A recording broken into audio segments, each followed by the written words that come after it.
Hercules अंधेरे पानी के बीच अकेला चल रहा था। उसके हाथ में एक विशाल तलवार थी। तभी अचानक उसके सामने 9 सिर वाला भयानक सर्प हाइड्रा आ गया। बिना एक पल गवाए उसने अपनी तलवार घुमा दी। हर वार के साथ हाइड्रा का एक सिर जमीन पर गिरता गया। इसके बाद वो आर्कटिक की जमी हुई धरती पर पहुंचा, जहां उस बर्फीली दुनिया पर राज करने वाला विशाल बोर किंग रहता था। दोनों पूरी रफ्तार से एक दूसरे की तरफ दौड़े। बोर किंग को लगा कि हरक्यूलिस सीधे उससे टकराएगा, लेकिन हरक्यूलिस उससे ज्यादा चालाक था। वो अचानक पास के एक पेड़ पर छलांग लगा देता है और बोर किंग पूरी ताकत से जाकर पेड़ में टकरा जाता है। तभी हरक्यूलिस हवा में घूमता हुआ अपने विशाल मीटियोर हैमर को पूरे जोर से उस दानव पर दे मारता है। लेकिन हरक्यूलिस की लड़ाई की भूख अभी खत्म नहीं हुई थी। इसके बाद वह सबसे खतरनाक और शक्तिशाली जानवर लायन किंग की गुफा में पहुंचता है। ये शेर कोई साधारण दुश्मन नहीं था। उसकी चमड़ी इतनी मजबूत थी कि उस पर तलवार और तीर तक असर नहीं करते थे। गुस्से में दहाड़ता हुआ वो हरक्यूलिस पर झपट पड़ा, लेकिन हरक्यूलिस ने अपनी दिव्य शक्ति का इस्तेमाल किया और अपने नंगे हाथों से उस शेर के जबड़े फाड़ दिए। हरक्यूलिस इतना शक्तिशाली इसलिए था क्योंकि वो ग्रीक गॉड्स के राजा ज़ूस और एक साधारण इंसानी औरत का नाजायज बेटा था। आधा भगवान और आधा इंसान होने की वजह से वो बचपन से ही असाधारण ताकत रखता था। सिर्फ 2 साल की उम्र में ही वो अपने नंगे हाथों से विशाल सांपों का गला घोंट सकता था। बड़ा होने के बाद वो अपनी दिव्य शक्तियों का इस्तेमाल लोगों की रक्षा करने के लिए करता था। पूरे राजमहल में उससे प्यार किया जाता था और राज्य के अनगिनत लोग उसकी पूजा करते थे। उसकी एक खूबसूरत पत्नी थी और 3 बच्चे भी थे। उस समय हरक्यूलिस एक सफल इंसान था, लेकिन उसकी यही सफलता राजा के अंदर जलन पैदा करने लगी। एक जश्न के दौरान राजा ने चुपके से हरक्यूलिस को नशीली दवा पिला दी और फिर जंगली भेड़ियों को उसके घर छोड़ दिया। उन भेड़ियों ने उसकी पत्नी और बच्चों को बेरहमी से मार डाला। जब हरक्यूलिस की आंख खुली तो उसके हाथ खून से सने हुए थे। उसे लगा कि शराब के नशे में उसने खुद अपने परिवार की हत्या कर दी है। इस अपराध बोध ने उसे अंदर से तोड़ दिया। वो खुद को कभी माफ नहीं कर पाया। राजा ने इसी घटना को बहाना बनाकर हरक्यूलिस को हमेशा के लिए एथेंस से निकाल दिया। इसके बाद उसके पास ब्लड मनी कमाने के अलावा कोई रास्ता नहीं बचा। वो एक बाउंटी हंटर बन गया। एक रात कुछ समुद्री लुटेरों ने उसके भतीजे को रस्सी से लटका रखा था और उसे जिंदा जलाने वाले थे। जैसे ही उन्होंने रस्सी में आग लगाई, तभी वहाँ हरक्यूलिस पहुंच गया। उसके सिर पर लायन किंग का कटा हुआ सिर हेलमेट की तरह लगा हुआ था। पायरेट कैप्टन ने देखा कि हरक्यूलिस अकेला है, इसलिए उसने अपने 5 आदमियों को उसे सबक सिखाने भेज दिया। लेकिन हरक्यूलिस ने अपने हैमर के सिर्फ एक वार से उन सभी को जमीन पर गिरा दिया। यह देखकर कैप्टन ने अपने सारे पायरेट्स को हमला करने का आदेश दे दिया। लेकिन हरक्यूलिस बिल्कुल शांत होकर आगे बढ़ता रहा, क्योंकि वो अकेला नहीं था। उसके साथ उसका एक्सिक्यूशनर थीसूस, आर्चर टैलन, सोर्सरर एम्फिट्रियन और उसका बीस्ट जेम्स मौजूद था। 1 मिनट से भी कम समय में उन्होंने सारे पायरेट्स का सफाया कर दिया। उसी दौरान उसका भतीजा नीचे गिरने वाला था, लेकिन हरक्यूलिस तेजी से आगे बढ़ा और उसे पकड़ लिया। उस रात सभी लोग अपनी जीत का जश्न मना रहे थे। तभी एक दूर के राज्य की प्रिंसेस अचानक हरक्यूलिस के पास आती है। वो घबराई हुई आवाज में उससे मदद मांगती है। प्रिंसेस बताती है कि उनके अपने भरोसेमंद लोगों ने ही राज्य के साथ गद्दारी कर दी है। इस विश्वासघात की वजह से पूरे राज्य में युद्ध फैल चुका है और हर दिन मासूम लोग मारे जा रहे हैं। हरक्यूलिस के साथ बैठा उसका एक साथी कहता है कि उनके पास समय बर्बाद करने के लिए ज्यादा वक्त नहीं है, लेकिन वो यह भी साफ कर देता है कि वे तभी मदद करेंगे जब उन्हें बदले में बहुत सारा धन मिलेगा। इस पर प्रिंसेस जवाब देती है कि इतने बड़े युद्ध में लड़ना उनके लिए सम्मान की बात होगी। तब हरक्यूलिस समझाता है कि उसकी टीम को युद्ध के लिए हथियार और जरूरी सामान खरीदने के लिए पैसे चाहिए। प्रिंसेस उन्हें भरोसा दिलाती है कि उसका पिता बहुत अमीर राजा है और वो उन्हें जितना चाहे उतना सोना दे सकता है। आखिरकार समझौता हो जाता है और हरक्यूलिस उनके साथ उस राज्य की ओर चल पड़ता है। वहाँ पहुँचने पर हरक्यूलिस एक विशाल मूर्ति देखता है जो ज़ूस की पत्नी की थी। प्रिंसेस गर्व से बताती है कि उस मूर्ति को बनाने में पूरे 5 साल लगे थे, क्योंकि राज्य के लोग कभी सच में विश्वास नहीं करते थे कि हरक्यूलिस वास्तव में ज़ूस का बेटा है। लेकिन प्रिंसेस का छोटा बेटा हरक्यूलिस को एक जीवित किंवदंती मानता था। इसके बाद राजा हरक्यूलिस को अपने राज्य की भयानक स्थिति के बारे में बताता है। वह कहता है कि उनके सबसे करीबी साथी ने उन्हें धोखे से धोखा दिया और उसी के बाद पूरे राज्य में युद्ध फैल गया। अब उन्हें सब कुछ वापस पाने के लिए हरक्यूलिस की मदद चाहिए। राजा ये भी बताता है कि उनका दुश्मन कोई साधारण इंसान नहीं, बल्कि एक शक्तिशाली विज़र्ड है। उसके अनुसार उस जैसे दुश्मन को केवल कोई भगवान ही हरा सकता है। राजा हरक्यूलिस को चेतावनी भी देता है कि दुश्मन की सेना में सेंटोस जैसे डरावने जीव शामिल हैं। हरक्यूलिस के साथ आई एक लड़की पूछती है कि ये जीव कहाँ मिलते हैं। तब राजा का आदमी जवाब देता है कि आज तक किसी ने उन्हें देखा तक नहीं है। लोग सिर्फ उनके बारे में कहानियां और अफवाहें सुनते आए हैं। जल्द ही हरक्यूलिस और उसके साथी राजा की सेना को ट्रेनिंग देना शुरू कर देते हैं, क्योंकि राज्य में अब ज्यादा कुशल योद्धा बचे ही नहीं थे। हरक्यूलिस सैनिकों को आदेश देता है कि वे शील्ड वॉल बनाकर मजबूती से खड़े रहें। तभी उसका एक साथी पूरी रफ्तार से दौड़ते हुए आता है और आसानी से उस शील्ड फॉर्मेशन को तोड़ देता है। यह देखकर हरक्यूलिस सैनिकों पर गुस्सा हो जाता है। वह कहता है कि उनकी शील्ड वॉल बेहद कमजोर है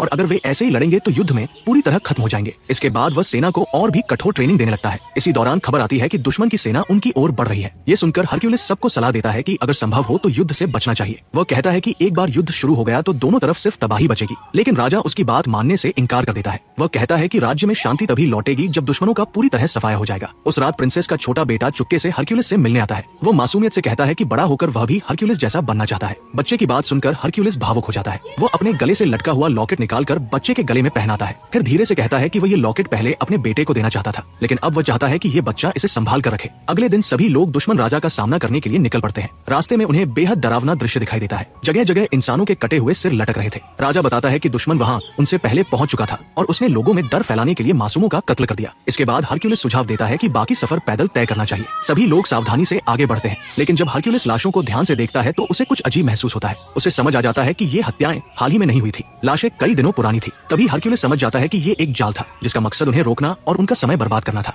अचानक चारों तरफ से ट्राइब्स के लोग हरक्यूलिस और उसके साथियों को घेर लेते हैं। हरक्यूलिस हैरान रह जाता है क्योंकि जिन लोगों की रक्षा करने वे आए थे वही अब उन पर हमला कर रहे थे। तभी सच्चाई सामने आती है कि दुश्मन राजा ने अपनी डार्क विजर्ड पावर्स का इस्तेमाल करके उन ट्राइब्स के लोगों के दिमाग पर कब्जा कर लिया था। विजर्ड के नियंत्रण में आकर वे लोग हरक्यूलिस और उसके साथियों पर हमला कर देते हैं और एक भयानक युद्ध शुरू हो जाता है। हरक्यूलिस बताता है कि उस रहस्यमय जीव ने खास तौर पर उसी के बारे में बात की थी। उसने चेतावनी दी थी कि एक दिन हरक्यूलिस को अपना अधूरा मिशन पूरा करना ही पड़ेगा। ये बात हरक्यूलिस को अंदर तक परेशान कर देती है, लेकिन वो उस भविष्यवाणी के बारे में ज्यादा सोचने से बचता है और फिलहाल उसे नजरअंदाज करने का फैसला करता है। आखिरकार वे सभी दुश्मन राजा के राज्य में पहुंच जाते हैं। शुरुआत में ऐसा लगता है कि हरक्यूलिस की नई ट्रेन की गई सेना निश्चित रूप से युद्ध हार जाएगी, क्योंकि सैनिकों के पास अभी भी असली युद्ध का अनुभव नहीं था। उनके बीच तालमेल की कमी थी और वे सच्चे योद्धाओं की तरह लड़ नहीं पा रहे थे। लेकिन किस्मत उनका साथ देती है और किसी तरह वे युद्ध जीत जाते हैं। युद्ध के दौरान दुश्मन राजा सीधे हरक्यूलिस की तरफ बढ़ता है ताकि उसे मार सके, लेकिन हमला करने से पहले ही हरक्यूलिस तेजी से उसे घोड़े से नीचे खींच लेता है और पूरी तरह काबू में कर लेता है। फिर वह दुश्मन राजा को जंजीरों में बांधकर राजा के सामने ले आता है, लेकिन दया की भीख मांगने के बजाय कैद किया गया राजा बोलता है, तुमने मुझे बिना वजह कैद किया है, तुम्हारे राज्य को बर्बाद करने वाला मैं कभी था ही नहीं। उसकी बात सुनकर हरक्यूलिस हैरान रह जाता है। वह पूछता है, अगर तुम निर्दोष हो तो फिर इस सब के पीछे असली जिम्मेदार कौन है? कैद किया गया राजा जवाब देता है, जरा ध्यान से सोचो, जिस राजा के लिए तुम लड़ रहे हो वो खुद को शक्तिशाली और धर्मी बताता है, लेकिन उसकी अपनी वफादार सेना कहाँ है? अगर वो इतना महान शासक है तो उसे अपनी लड़ाइयाँ लड़ने के लिए तुम्हारी जरूरत क्यों पड़ रही है? वह आगे कहता है कि जिस राजा की वे सेवा कर रहे हैं वो बिल्कुल भी नेक इंसान नहीं है। उस रात पूरे राज्य में भव्य जश्न मनाया जाता है। कई राज्यों पर विजय पाने के बाद राजा को आधिकारिक रूप से फिर से ताज पहनाया जाता है। वहीं दूसरी तरफ कैद किया गया राजा जंजीरों में बंधा रहता है और लोग उसका मजाक उड़ाते हैं। लेकिन बाकी लोगों के विपरीत प्रिंसेस यह सब देखकर परेशान हो जाती है। उसे उस कैदी राजा पर दया आने लगती है। हरक्यूलिस उसकी अजीब प्रतिक्रिया को नोटिस करता है और अकेले में उससे बात करता है। वो कहता है कि वो बिना डरे सच बता सकती है। तब प्रिंसेस आखिरकार सच्चाई बता देती है। वह कहती है कि उसका पति ही इस राज्य का असली राजा था और वही कैद किया गया राजा उसके पति का सबसे वफादार साथी था, लेकिन उसके अपने पिता ने उसके पति को जहर देकर मार डाला और जबरदस्ती सिंहासन पर कब्जा कर लिया। इसके बाद जब उस वफादार साथी को सच्चाई पता चली तो उसने राजा के खिलाफ विद्रोह कर दिया और उसी से ये युद्ध शुरू हुआ। प्रिंसेस रोते हुए हरक्यूलिस से कहती है कि कैद किया गया राजा निर्दोष है और असली अपराधी उसका अपना पिता है, लेकिन वह अपने पिता के खिलाफ कभी नहीं जा सकती क्योंकि उसका छोटा बेटा अभी भी उसके पिता के नियंत्रण में है। अपने बच्चे की सुरक्षा के डर से वो हरक्यूलिस से विनती करती है कि वो उसके बेटे को यहाँ से दूर ले जाए और उसे अपने जैसा बहादुर और सम्मानित इंसान बनाए। उसी समय राजा का एक विश्वसनीय आदमी वहाँ आता है और हरक्यूलिस को बताता है कि राजा तुरंत उससे मिलना चाहता है। हरक्यूलिस राजा के पास पहुँचता है। राजा मुस्कुराते हुए उसका स्वागत करता है और जीत के लिए उसकी तारीफ करता है। वह कहता है कि हरक्यूलिस ने सिर्फ अपनी युद्ध रणनीतियों और ट्रेनिंग से एक कमजोर सेना को विजयी बना दिया। राजा गर्व से कहता है कि अब वो पहले से भी ज्यादा शक्तिशाली बन चुका है। हरक्यूलिस द्वारा ट्रेन किए गए सैनिक आगे और सैनिकों को ट्रेन करेंगे, जिससे उसकी सेना लगातार मजबूत होती जाएगी। उसका सपना पूरी दुनिया पर राज करना है। इसके बाद राजा हरक्यूलिस को अपने सबसे खास आदमी के रूप में अपने साथ रहने का प्रस्ताव देता है, लेकिन हरक्यूलिस तुरंत मना कर देता है। राजा ठंडे स्वर में जवाब देता है कि उसे इससे कोई फर्क नहीं पड़ता। वह कहता है कि हरक्यूलिस को उसकी सेवाओं के बदले सोना दिया जाएगा और उसके बाद वह चाहे तो राज्य छोड़ सकता है। राजा घमंड से यह भी कहता है कि उसे हरक्यूलिस जैसे लोगों की असल में जरूरत नहीं है। बाद में हरक्यूलिस और उसके साथी अपना इनाम लेकर राज्य छोड़ने की तैयारी करते हैं, लेकिन गांव से गुजरते वक्त हरक्यूलिस लोगों के चेहरों पर उदासी देखता है। गांव वाले उसके जाने से दुखी थे क्योंकि हरक्यूलिस ने उन्हें सिर्फ युद्ध लड़ना ही नहीं सिखाया था, बल्कि साहस, अनुशासन और बेहतर जीवन जीना भी सिखाया था। लोग अब उसका बहुत सम्मान करने लगे थे। लोगों का दुख देखकर हरक्यूलिस अचानक रुक जाता है। बिना एक पल गवाए वो सोने से भरी अपनी थैली जमीन पर फेंक देता है और जोर से घोषणा करता है कि वो लोगों को छोड़कर नहीं जाएगा क्योंकि उन्हें अभी भी उसकी जरूरत है। उसका एक साथी गुस्से में पूछता है कि वह क्या कर रहा है। वह याद दिलाता है कि उन्हें उनका सोना मिल चुका है और अब तुरंत यहाँ से चले जाना चाहिए, लेकिन हरक्यूलिस के बाकी साथी उसका साथ देने का फैसला करते हैं। एक एक करके वे भी अपने सोने की थैलियां फेंक देते हैं और हरक्यूलिस के साथ रहने का निर्णय लेते हैं। सिर्फ एक साथी ऐसा था जिसने रुकने से इनकार कर दिया। वो अपना सोना लेकर अकेला ही राज्य छोड़ देता है। इसके बाद हरक्यूलिस और उसके साथी सीधे राजा के कक्ष की ओर बढ़ते हैं, लेकिन वहाँ पहुँचते ही राजा के सैनिक उन्हें चारों तरफ से घेर लेते हैं। वहाँ प्रिंसेस और उसका छोटा बेटा भी मौजूद थे। तभी राजा का एक आदमी उसे बताता है कि उसकी बेटी ने गुप्त रूप से हरक्यूलिस से उसके बेटे को राज्य से दूर ले जाने की विनती की थी। ये सुनते ही राजा गुस्से से आग बबूला हो जाता है और तुरंत बच्चे को प्रिंसेस से छीन लेता है। अचानक राजा के सैनिक हरक्यूलिस पर हमला कर देते हैं। इस अचानक हुए हमले में हरक्यूलिस बेहोश हो जाता है। जब उसे होश आता है तो वो खुद को भारी जंजीरों में जकड़ा हुआ कैद पाता है। कुछ देर बाद वहाँ एक और राजा आता है, वही राजा जिसके राज्य में हरक्यूलिस बड़ा हुआ था और जिसकी उसने हमेशा वफादारी से सेवा की थी। हरक्यूलिस ने उसके लिए अनगिनत युद्ध लड़े थे, लेकिन अब एक भयानक सच सामने आता है। उस राजा ने भी हरक्यूलिस को धोखा दिया था। उसने मौजूदा राजा के साथ मिलकर पूरी दुनिया जीतने का समझौता किया था। उसके साथ 3 विशाल काले भेड़िए भी थे। उनकी डरावनी आवाज बिल्कुल वैसी ही थी जैसी हरक्यूलिस सालों से अपने बुरे सपनों में सुनता आया था। तभी हरक्यूलिस को एक भयानक सच्चाई समझ आती है। उसकी पत्नी और बच्चों की हत्या वाली रात भी यही भेड़ियों जैसी आवाजें सुनाई दी थी। अब उसे समझ में आ जाता है कि उसके परिवार की मौत के पीछे असली जिम्मेदार यही राजा था। गुस्से से भरा हरक्यूलिस उससे पूछता है कि उसने ऐसा क्यों किया। राजा ठंडे स्वर में जवाब देता है कि असली नायक और महान शासक वही बनना चाहता था, लेकिन लोग हरक्यूलिस को उससे ज्यादा प्यार और सम्मान देते थे क्योंकि हरक्यूलिस बहादुर और महान योद्धा था।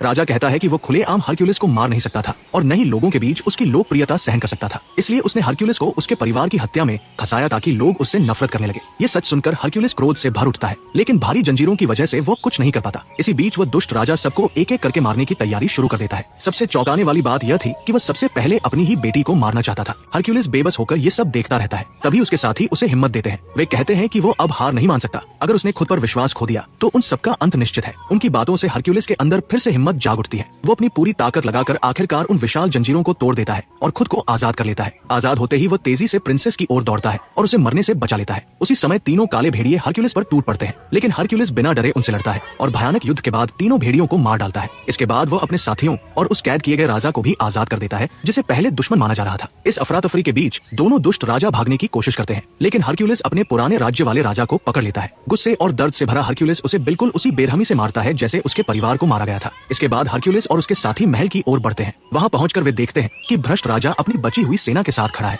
एक सैनिक ने प्रिंसेस के छोटे बेटे की गर्दन पर खंजर रखा हुआ था। राजा आदेश देता है कि बच्चे को तुरंत मार दिया जाए, लेकिन तभी वह साथी वापस लौट आता है जो पहले सोने के लिए हरक्यूलिस को छोड़कर चला गया था। बिना देर किए वो सीधे एक्सिक्यूशनर पर तीर चलाता है और उसे मार देता है, जिससे बच्चे की जान बच जाती है। इसके तुरंत बाद राजा की पूरी सेना हरक्यूलिस और उसके साथियों पर हमला कर देती है। हरक्यूलिस पूरी बहादुरी और ताकत के साथ उनका सामना करता है। युद्ध के दौरान वही साथी जिसने बच्चे को बचाया था गंभीर रूप से घायल हो जाता है और बाद में मर जाता है। कुछ ही देर बाद राजा की बाकी सेना भी हरक्यूलिस पर टूट पड़ती है, लेकिन इस बार हरक्यूलिस द्वारा ट्रेन किए गए सैनिक एक अटूट शील्ड वॉल बना लेते हैं। अब उनकी फॉर्मेशन पहले से कहीं ज्यादा मजबूत और अनुशासित थी। लड़ाई के दौरान हरक्यूलिस पास में खड़ी ज़ूस की पत्नी की विशाल मूर्ति को देखता है। जैसे जैसे दुश्मन आगे बढ़ते हैं, हरक्यूलिस उस विशाल मूर्ति को धक्का देकर गिरा देता है। वह भारी मूर्ति दुश्मनों के ऊपर गिरती है और पूरी सेना डरकर भागने लगती है। अपनी सेना को टूटता देखकर राजा गुस्से में चिल्लाता है और हरक्यूलिस को किसी भी कीमत पर मारने का आदेश देता है, लेकिन तभी गिरती हुई मूर्ति उसी राजा को कुचल देती है और उसकी मौत हो जाती है। राजा की मौत और हरक्यूलिस की अविश्वसनीय बहादुरी देखकर बाकी सैनिक और नागरिक उसके सामने घुटनों पर बैठ जाते हैं। फिर भी कई लोगों को अब भी यकीन नहीं था कि हरक्यूलिस सच में ज़ूस का बेटा है या नहीं,